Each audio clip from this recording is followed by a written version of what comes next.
What's going on, my people? It's Tony from Food Sesh, and we're back at it with another one. So as you can see, I decided to try the new Thomas Croissant Bread that just came out. Now, I went food shopping this weekend. As soon as I saw these bad boys, I said I definitely need to pick these up. I thought about all of the endless possibilities. I thought of all the fast food places that make the croissant sandwiches like Starbucks, Burger King, and some other ones that I can't remember off the top of my head right now.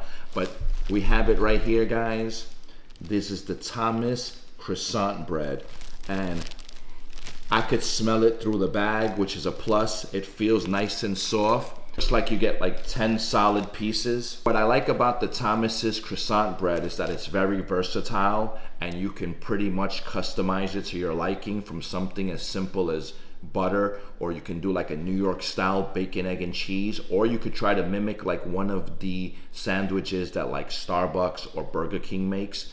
You know, you can do your own that way, or even the way it shows in the back, you can add fruit like strawberries and syrup, strawberries and bacon. I know some people like Nutella with the croissants, so that's another thing to keep in mind.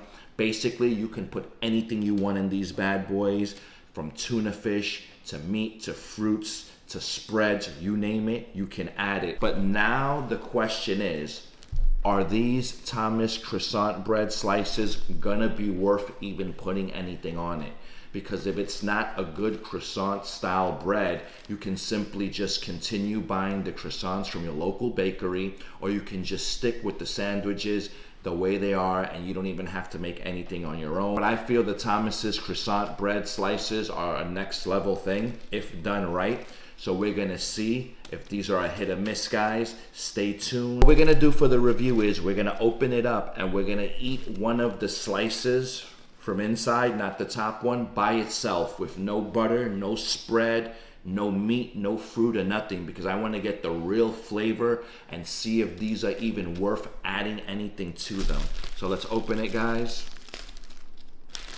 Let's see what we got here. Okay, so it's not double wrapped. It's like a regular bread. So there's what one looks like right there. As you can see, that's already like coming off the edge, but that's fine. And it looks like it's very airy. You see there's like a lot of holes in it. I don't know if that's gonna be a good thing or not. So basically it does look like a slice of bread, but the inside is supposed to be like a croissant. So let's taste this crust part that's basically coming off by itself. So as you can see, the crust will come off easily. I don't know if that's a good thing. Maybe that's a bad thing if you're trying to make like a sandwich with it, but let's see what the crust tastes like. Cheers.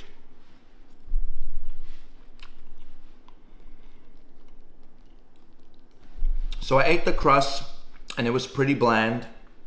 It definitely was lacking butter. I wish it would have had just like a natural butter flavoring to it, like some breads already do. So that's definitely a miss right there. But we have to try the inside, which is the main star of the show, to see if it's worth it. I'm not really a crust guy, so I guess I'm gonna be a little biased with the crust, but the crust was not flavorful and a little on the disappointing side. So I hope that the inside makes up for it. Cheers.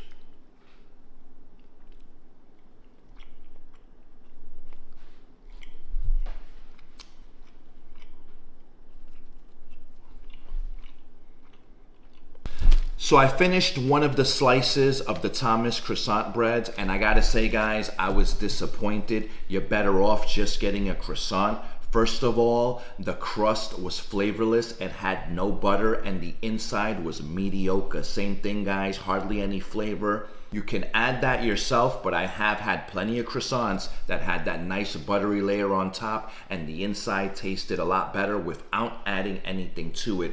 Another negative is that it's very weak. So if you're trying to make like a sausage, egg, and cheese, or a bacon, egg, and cheese, or some tuna, or just anything with a lot of filling in there, I feel like the bread's gonna break apart. Yeah, you can toast it to give it a little extra strength, but I don't think that's gonna do much for it. So as far as score on the Thomas Croissant Bread, I'm gonna have to give this a below average 4.5 out of 10, and these are definitely a miss in my eyes. I wish that these were better. It was a good concept, but unfortunately they didn't nail it down as good as a regular croissant, so I'm gonna have to say that these are a miss for me. All right, guys, I hope you enjoyed the review, and I'll see you guys on the next one. Peace.